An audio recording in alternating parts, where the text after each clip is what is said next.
Today, as we meet, allow me to lay out some of the salient features of the agenda before us.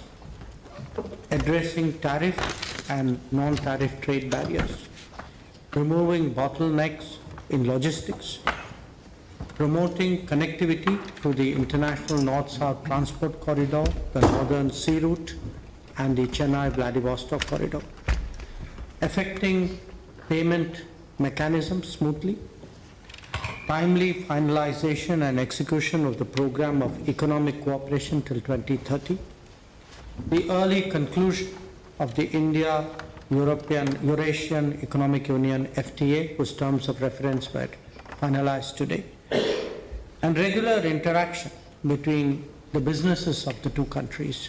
These are among the key elements. Over the last 4 years, Excellency, our bilateral trade in goods has increased, as you have noted, from more fivefold, from $13 billion in 2021 to $68 billion in 24-25, and it continues to grow. However, a major trade balance has accompanied the growth. It has increased from 6.6 billion to 58.9 billion, which is about 9 times. So we need to address that urgently.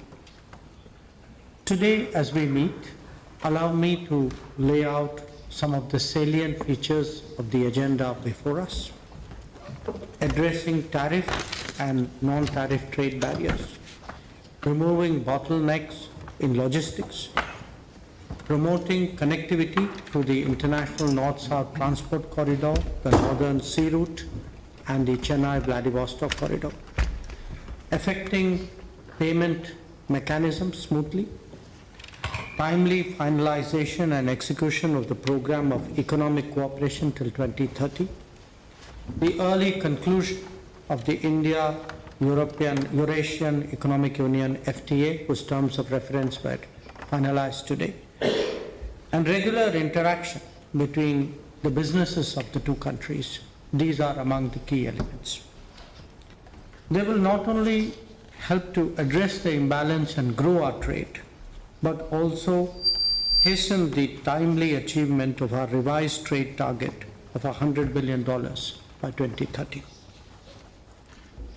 Colleagues, we are all acutely aware that we are meeting in the backdrop of a complex geopolitical situation.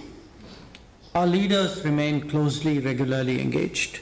They provide us wise and practical guidance to our special and privileged strategic partnership. We have had 2 in-person meetings last year and are personally committed to further advancing our strategic partnership. Today, as we meet here for the IRI-GC-TEC, allow me to make some suggestions on how we can improve our efficiency and rise to the occasion of deepening our economic cooperation. One, the various working groups and subgroups could perhaps take a more creative and innovative approach towards their respective agendas. The challenges posed by the larger landscape that I mentioned require us to do so. And this should be done in a manner in which it works for both sides. So when we speak today, as you did, Excellency, of the smoothness of settlements, of better logistics, of diversifying our trade basket, of creating more joint ventures, of moving on skilling and mobility, these are some of the areas, some examples of what we need to focus on more effectively. Second, we should continuously diversify and expand our agenda through mutual consultation. It should help to tap into the full potential of our trade and investment ties. We should not get stuck on the beaten track. Doing more and doing differently should be our mantras. Third, I would urge that we set ourselves some quantifiable targets and specific timelines so that we challenge ourselves to achieve more, perhaps even surpass what we set out to do. Each working group and each subgroup could apply itself to setting of targets and see what we could achieve by the next session of the IRIGC-TEC. For example, if you are looking at trade barriers, could we pick a certain number and make a commitment? If we have agreed to a certain proposal, can we set a firm timeline for that? So I believe that each working group and subgroup should include at least one possible target and pursue it with full tenacity. So I would suggest for your consideration that we should have at least 2 intersessional meetings between the IRIGC sessions. We could also do a virtual midterm review with all the co-chairs like we did in 23. It will certainly help us to take corrective measures and come up with adjustments which are required.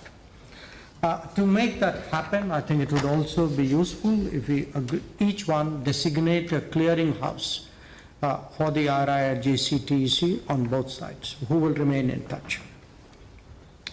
Finally, we will be, after this meeting, going on to a business session, and I would suggest for your consideration that we could have a coordination mechanism between the business forum and the different working groups of the IRIGC, so that there is a two-way flow between people in the business world and people in the policy world. We would like the IRIGC to become even more result-oriented, relevant, and readily available to the business communities of the two sides. So allow me to conclude by recalling that the IRIGC is a key mechanism to prepare for the annual summit which we expect to hold at the end of this year. And indeed, it's our working, it's what we deliver that really drives the relationship between India and Russia. So I thank you once again for your warm welcome, for your hospitality, for the excellent arrangements for today's meeting. I look forward to our fruitful discussions. Thank you.